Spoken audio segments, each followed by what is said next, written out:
tests were carried out for the lander module.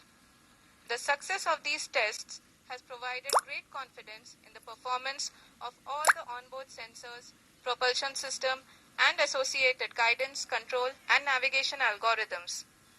The key findings during the tests have enabled to improve the overall system performance. The largely unexplored south pole of the moon has been chosen as the intended landing site, since there is a possibility of finding ice and other minerals which would be vital resources for future explorers.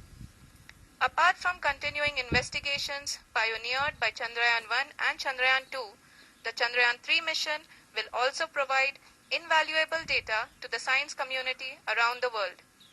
Let us give our viewers a glimpse on the configuration of Chandrayaan-3 mission.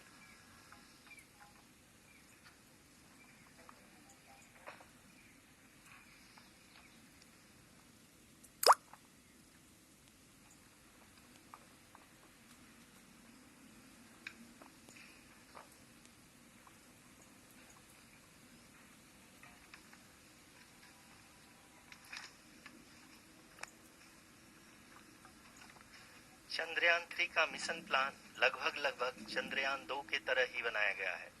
यहाँ यह भी सुनिश्चित किया गया है कि चंद्रयान 3 को rocket से अलग होने से लेकर के चंद्रमा के निकटतम कक्षा में स्थापित होने तक सारी गतिविधियां चंद्रयान 2 के तरह ही हों। और अब हम यह कह सकते हैं कि यह प्लान पूरी तरह से 100% सफल रहा। हालांकि लैंडर मॉड्यूल के सेंसर्स और प्रोपल्शन सिस्टम को इस तरह से मजबूत किया गया है कि लैंडर पावर डिसेंट के समय किसी भी आपदा से बाहर आकर के मिशन के मुख्य उद्देश्य को पूरा कर सके। इस क्रम में लैंडर के मुख्य सेंसर्स कारा, लासा, LHBC, LDV और LHDAC का कार्यात्मक परीक्षण भी किया जा चुका है। LDV, जो कि पूर्णतः स्वदेशी तकनीकी से बनाया गया एक नया सेंसर है, इसका मुख्य कार्य लैंडर के वेलोसिटी को तीनों अक्षों में कंप्यूट करना है। पावर डिसेंट के दौरान लैंडर के सटीक पोजीशन और वेलोसिटी का ज्ञान होना बहुत ही आवश्यक है। लिराव यानी laser inertial referencing and accelerometer package इस कार्य को पावर डिसेंट के दौरान बखूबी निभाएगा। ट्रैजेक्टरी जनरेशन, जो कि चंद्रयान 3 मिशन के लिए बहुत ही अहम है, क्योंकि हर ऑर्बिट मैन्यूवर के बाद यह सुनिश्चित किया जाता है कि लैंडर की मिशन ऑब्जेक्टिव को ना बदले।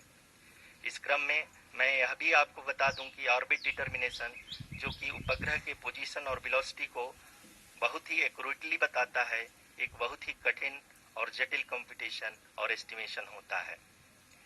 यहाँ यह भी जानना महत्वपूर्ण है कि चंद्रयान 2 का OHRC पेलोड अब तक काफी ऊंचे स्तर का डैम्प प्रदान किया है, जिसके फलस्वरूप लैंडिंग साइट की सीमा को बढ़ाकर 4 गुणे 2.4 किलोमीटर कर दिया गया है, जो कि पावर डिसेंट के दौरान सॉफ्ट लैंडिंग कराने में काफी सहायक सिद्ध होगा।